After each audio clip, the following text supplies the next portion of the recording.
क्या आपको कभी ऐसा लगा कि आपका पार्टनर आपकी बातों को सही से समझ नहीं पाता? क्या आप मानते हैं कि पुरुष और महिलाएं एक ही बात को अलग-अलग तरीके से सोचते और महसूस करते हैं?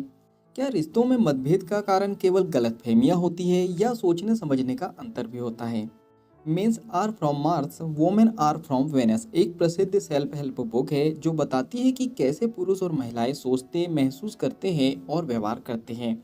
लेखक जॉन ग्रे ने इस किताब के माध्यम से यह समझाने की कोशिश की है कि रिश्तों में संघर्ष अक्सर इसलिए होते हैं क्योंकि हम यह मान लेते हैं कि दूसरा व्यक्ति हमारी तरह ही सोचता और महसूस करता है। अध्याय एक, मार्स और वीनस का रूपक। लेखक कहते हैं कि अगर पुरुषों को मंगल यानी मार्स से और महिलाओं को शुक्र यानी वेनस से आयाम मान लिया जाए तो यह समझना आसान हो जाएगा कि दोनों की सोचने और महसूस करने का तरीका अलग है। पुरुष मार्स से है, वे समस्या समाधान करने वाले होते हैं। महिलाएं वीनस से है, वे भावना और भावनात्मक सहयोग चाहती हैं। इस अध्याय का मुख्य विचार रिश्तों में समझ और सामंजस्य बढ़ाने के लिए यह समझना जरूरी है कि दोनों की जरूरतें और संवाद यानी बातचीत करने का तरीका अलग अलग होता है। अध्याय दो, समस्या और समाधान की खोज। पुरुष जब किसी समस्या के बारे में सुनते हैं तो वे तुरंत समाधान बताने की कोशिश करते हैं। महिलाएं जब अपनी समस्या बताती हैं तो वे केवल सुनी और समझी जाना चाहती हैं। इस अंतर को ना समझने से गलतफहमियां पैदा होती हैं। उदाहरण, अगर एक महिला कहती है मुझे बहुत थकान हो रही है तो पुरुष इसका हल देने लगते हैं जबकि महिला सिर्फ सहानुभूति चाहती है। अध्याय तीन, प्यार और मान्यता। पुरुषों को यह महसूस करने की जरूरत होती है कि उनकी योग्यता और योगदान की सराहना की जाती है।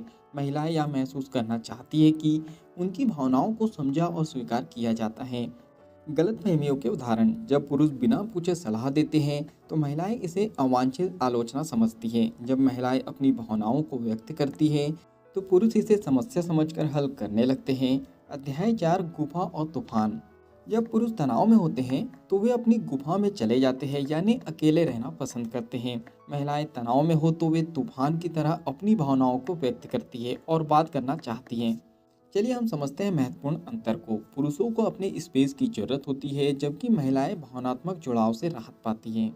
अध्याय पाँच, प्यार का अंकगणित। पुरुष बड़े कामों से प्यार जताना चाहते हैं जबकि महिलाएं छोटे छोटे इशारों को भी महत्व देती हैं। पुरुष सोचते हैं कि अगर वे एक बड़ा काम कर देंगे तो बहुत अंक मिलेंगे जबकि महिलाएं हर छोटे काम को एक अंक मानती हैं। उदाहरण, पुरुष मानते हैं कि एक महंगा गिफ्ट देना प्यार का बड़ा प्रमाण है। महिलाएं छोटे छोटे प्यार भरे कामों जैसे तारीफ, देखभाल और सुनने को भी महत्व देती हैं। अध्याय 6, संचार की कला, द आर्ट ऑफ कम्युनिकेशन। पुरुष सीधे और समाधान परक संवाद करते हैं यानी बातचीत करते हैं। महिलाएं भावना प्रधान और विस्तार से बात करती हैं।